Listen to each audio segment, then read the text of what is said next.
Our journey to the farthest north of this country lands us in Wajir County.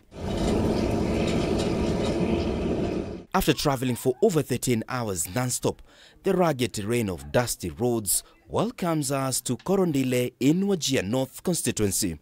As part of Kenya's arid and semi-arid lands, this region experiences both harsh droughts and perennial floods that ceased about a month ago. It now boasts plenty of water. Residents of Wajir County largely depend on keeping livestock for a livelihood. Termed as the worst drought in recent years, it wiped out almost all of their livestock, and those that survived were swept away by the ravaging El Nino waters. Sisi kama wafugaji hatukufikiria kama kuna maisha ambayo imebaki wakati mifugo zimekwisha. Tulifikiri kama mifugo ikikwisha hata sisi binadamu tunakwisha. The livestock farming has accelerated poverty in our region. And that is, even my own grandfather and all my father had a lot of stock, a lot of head of camel. But today as I speak to you, we don't have even around 20 or to 10 camels. But all is not lost, as various stakeholders are seeking solutions in a concerted effort at ensuring that the region adopts new modalities of fighting the extreme vagaries of Mother Nature. Some residents have gone against the grain and are now practicing crop farming. And at least having our people change their way of life from the normal or the traditional livestock rearing lifestyle to at least farming. Ibrahim Saney is the area member of parliament and is leading the park with hundreds of acres dedicated towards maize farming at Korondile farm. Somebody told me it doesn't matter whether it rains in Wajir or not. After all, what matters is the rain in the United States, because that's where we're getting food in terms of relief food. We want to say no to that.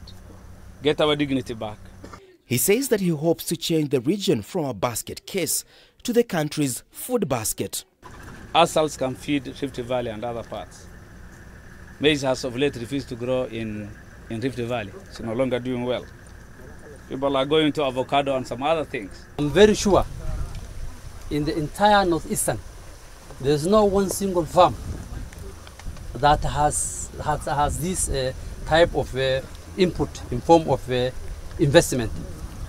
The success of this pilot farm will hopefully convince the rest of the residents to adopt crop farming and provide employment opportunities. Saizi hiyo ngombe hakuna. Lakini yale nimebaki nayo ni shamba kama hii ambayo niko nayo. Isipokuwa sasa sina mbegu. Wakati zinakuja sasa sina pesa ya kwenda kununua. Hiyo 250 ya kununua na nini sina. However, it's not all rosy. Like most regions in the world, this area has also been affected by climate change. What does climate smart farming mean, or agriculture? It means disease control through routine management, not by pesticides and all those that we don't want to ingest and later give us cancers and diseases. The lack of water during dry seasons has forced the Member of Parliament to move to the use of water bowsers to sustain the crop's growth, which is expensive to sustain. His sentiments are echoed by Abdi Mohammed, a farmer who has now transited to maize farming. Ni si mimi peke yangu najua hii jirani yote wanalima. Tunaongeana, tunasema wacha tujisaidie kwa mkono yetu badala ya kuomba ama kusema serikali atupatie chakula. Niko na shamba, niko na mahindi, niko na nyanya, niko na karoti na kitunguu, kitu kama hiyo imemea. The county government has bought into the idea and is now keen on providing water through bowsers and tractors. After the challenge of now there are no enough water, we have also given me now water boozers. Currently, some parts of this farm is being watered using the water boozers from the county government. Farmers can now look forward to a bountiful harvest of millet and sorghum. Honey is also on the cards as they have ventured into apiculture. What you are seeing behind me is not a wheat plantation, but rather a maize plantation found nowhere other than Wajir County, signifying a diverse shift in terms of over-dependency on pastoralism. Whereas the efforts to turn the fortunes of the region have been embraced by the wider population, challenges are still abound.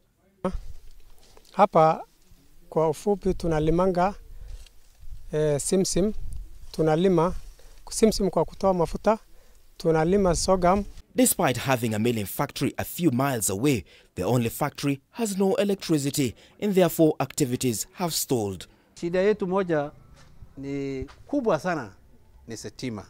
Sitima iko karibu hapa, transformer moja na miti mbili tu tunataka. So tunaomba serikali ya national government na county government na wale ambao wanashughulikia hii kazi tunataka isaidiwe. Built with the aim of helping the region achieve food sustainability, it has failed to accomplish its intended purpose. Haya tunafanya kazi yote, tunakaa tu. Kila siku tunafungua na tunapata pepo. Hakuna kazi nyingine. We are in the process of paying 1.5 million shillings in order to get that transformer specifically for that factory. And I will promise you that when you harvest, you will not take your maize to other places for milling. It will be done in Korondile. Hapa tunalima kwa shida kwa sababu hatuna mbolea, hakuna fertilizer, hakuna dawa. Yani hii sisi tunajizaidia hata dawa tunanunua kwa mfuko yetu. Carlo is not decentralized. Agriculture is devolved. Why is it that Wajir doesn't have a Carlo station? Suppose we would have had a Carlo station to give extension services to these people. Climate change has continued to deal a blow to the region, and calls for increased coordination between the national and county government remains key, especially on the need to harvest water and turn the region into a more productive area. A month ago, where did the water go? We would have brought down the cost of power. We would have been food secure if we would have harvested our water. So rain-fed agriculture is not the only way. Actually, these days it's not rain-fed. It is irrigation agriculture, and that is very, very possible. Their hope is that in a month's time, the region's food security will improve.